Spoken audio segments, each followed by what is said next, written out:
के लदनिया थाना परिसर में गुरुवार को शांतिपूर्ण दुर्गा पूजा आयोजित करने को लेकर शांति समिति की बैठक वीडियो अखिलेश्वर कुमार की अध्यक्षता में संपन्न हुई। बैठक को संबोधित करते हुए वीडियो अखिलेश्वर ऐसा गाइडलाइन नहीं था जो लोग जो क्या करते हैं दहशत में आकर के चाहे इसको अनुपालन करते हुए ऐसा नहीं करता। इस देखा देखी में आज के दिन में शायद लदनिया प्रखंड में जितने भी मंदिर हो सब जगह कुछ लोग जितने ध्वंस करते इस पर भी थोड़ा सा विचार होना चाहिए, जिससे शांति नियमों का पालन करते हुए कोविड-19 के गाइडलाइन का पालन करते हुए दशहरा पर्व को एक सौहार्द एवं आरंभ हो गई। 7 तारीख से 15 तारीख का विजयदशमी का कार्यक्रम है। इसी में हम लोग आचार संहिता में से भी जुड़े हुए हैं। कोविड-19 का भी जो गाइडलाइन है उसका भी पालन कर रहे हैं। इस स्थिति में शांति समिति की बैठक आहूत की गई है। हम आशा करते हैं कि सब लोगों को पता है कि किस स्थिति किस परिस्थिति में और किस तरह से हम लोग को पूजा पाठ करना है। फिर भी प्रशासन के द्वारा कुछ गाइडलाइन है, इससे रूबरू कराने के लिए प्रखंड विकास पदाधिकारी लदनिया भी उपस्थित हैं और तमाम पूजा पंडाल से आए हुए पूजा समिति के लोग हैं, गण्यमान्य लोग हैं समाज के। तो सबसे प्रथम बात, आप लोगों को दशहरा पर्व का काफ़ी शुभकामना। नवरात्रा का माँ भगवती सभी पर कृपा बनाए रखें। सबसे पहला यह कहना है कि हम लोग यहाँ चुनाव होने वाला है और चुनाव मधुबनी जिला में चल भी रहा है। कल भी एक जगह इलेक्शन होगा, खुटौना और फुलपरास प्रखंड में। आदर्श आचार संहिता का पूर्णतः पालन करना है। आदर्श आचार संहिता किसी भी स्थिति में उल्लंघन नहीं होना चाहिए। साथ ही साथ कोविड जैसे महामारी जो वैश्विक महामारी है, जिससे हम लोग आज 2 साल से जूझ रहे हैं, काफ़ी वैक्सीनेशन भी हो रहा है, सब चीज़ हो रहा है, फिर भी अभी हम लोग उससे पूर्ण रूप में निजात नहीं पाए। इस स्थिति परिस्थिति में कोविड-19 का जो गाइडलाइन है, जो सरकारी गाइडलाइन है, उसको हम लोगों को अक्षरशः पालन करना है।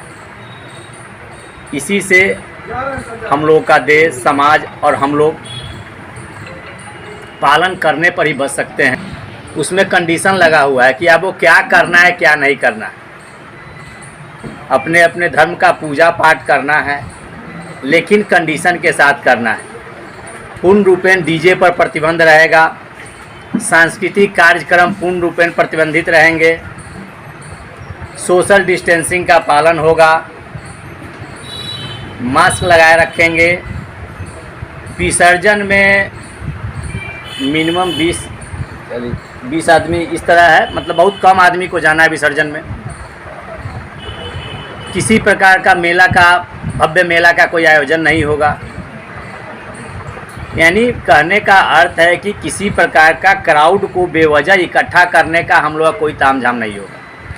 केवल अपने धर्म को, अपने भगवती की आराधना करने के लिए जो पूजा पाठ है उसको भी कंडीशन के साथ करना है, अपने धर्म को निभाना है। फिर से दोबारा कहना चाहता हूं कि डीजे पूर्णतः प्रतिबंधित रहेगा। सांस्कृतिक कार्यक्रम एकदम बिल्कुल पूर्णतः प्रतिबंधित रहेगा। अगर कहीं सूचना मिलती है और इस तरह किसी प्रकार कोई वीडियो वायरल होता है या हम आपको सूचना मिलती है, प्रशासन का उस पर पैनी नज़र रहेगी। प्रशासन सख्ती से निपटेगा, क्योंकि एक आदर्श आचार संहिता भी चल रहा है और कोविड-19 का बिल्कुल प्राथमिकी दर्ज की जाएगी। इसमें कोई संशय कोई नहीं रखे। ऊपर से गाइडलाइन है, इस चीज़ का बिल्कुल ध्यान रखना है। शांति एवं सौहार्दपूर्ण वातावरण में पूजा को करना है। और अभी आप लोग बताइएगा, लेकिन आप लोगों से आग्रह है कि 15 तारीख का विजयदशमी का पर्व है।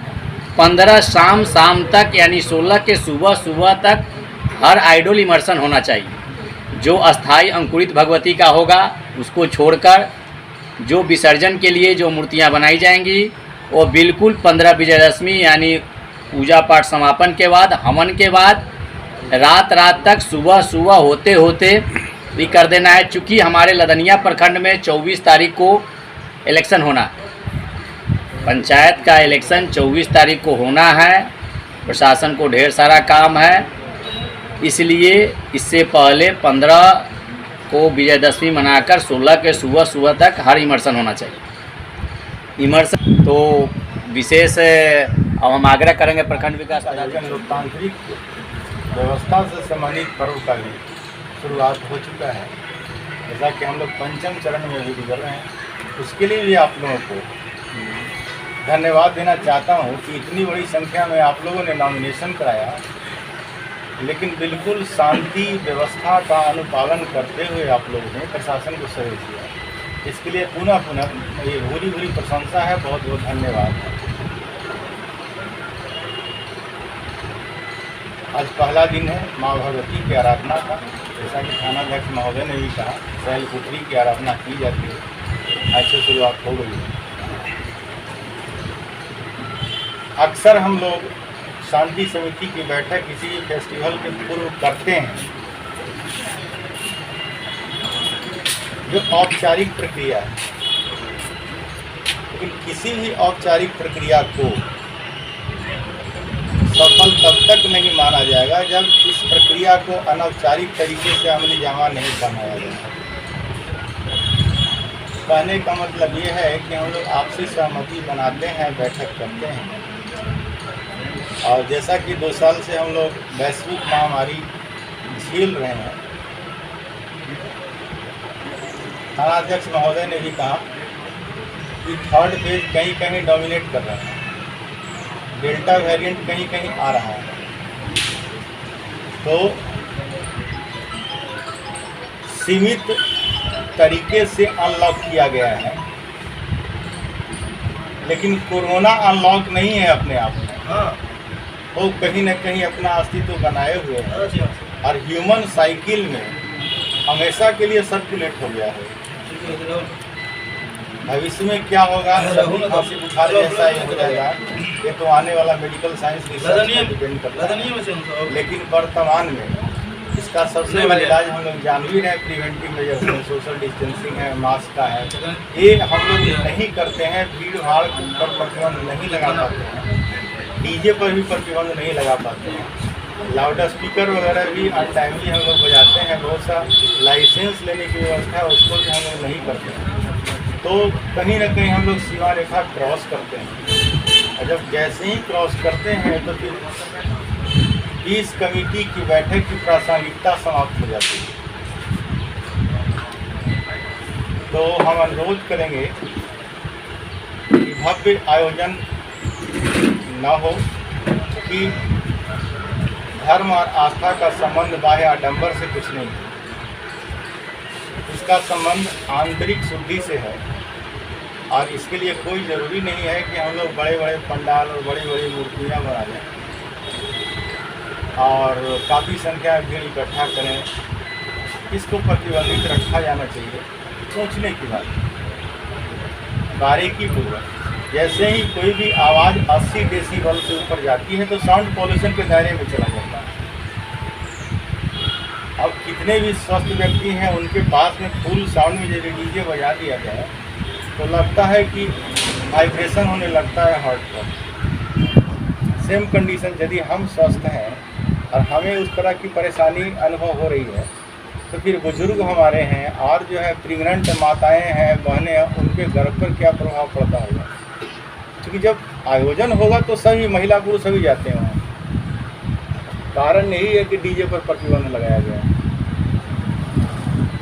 अब इस पर विशेष क्वेश्चन भी उठ सकता है, और क्वेश्चन उठाने की बात नहीं है यहाँ पे, क्योंकि इसको ध्यान में रखा जाएगा। कोविड-19 का प्रोटोकॉल का पालन किया ही करने के लिए बड़ा उन्हें जो सरकार का गाइडलाइन है वो बता ही दिया इन्होंने, और हम लोग सभी जानते हैं इसलिए इसे मानते भले नहीं है। दुख तब होता है जब जानते हैं लेकिन मानते नहीं। मानना जरूरी है। यदि समाज का प्रबुद्ध वर्ग इसका अनुपालन न करें, स्वतः अनुशासित न रहें, तो अन्य लोगों से हम उम्मीद कर नहीं सकते। और उतना ही नहीं, उसका आध्यात्मिक, सांस्कृतिक और सामाजिक, मनोवैज्ञानिक और मानवीय असर भी पड़ता है कि जिस चीज़ का खुद हम अनुपालन नहीं करें उसके विषय में बात करते हैं तो उसका असर लोगों पर नहीं पड़ता है। ये स्वयं सिद्ध सत्य है। इसको ध्यान में रखें हम लोग। आचार संहिता की बात है तो इसका अनुपालन करवाना नहीं है प्रशासन। सच तो यही कि इसको करने में प्रशासन को सहयोग करना है, क्योंकि हर चीज़ में प्रशासन का इन्वॉल्वमेंट ठीक नहीं है और संभव नहीं है। आपका सहयोग ही अपेक्षित है हमारे लिए। ये थाना आपके सहयोग से चलता है, प्रखंड अंचल आपके सहयोग से चलता है, हम लोग तो माध्यम मात्र है। आप जिस दिन असहयोग करना शुरू करेंगे उस दिन कुछ काम नहीं हो पाएगा। उसी प्रकार डिजास्टर है इतना बड़ा, इसमें सहयोग नहीं करेंगे तो हम लोग भी कुछ नहीं कर सकते। सहयोग बहुत जरूरी है। लोकतांत्रिक व्यवस्था की ये सबसे बड़ी खासियत है।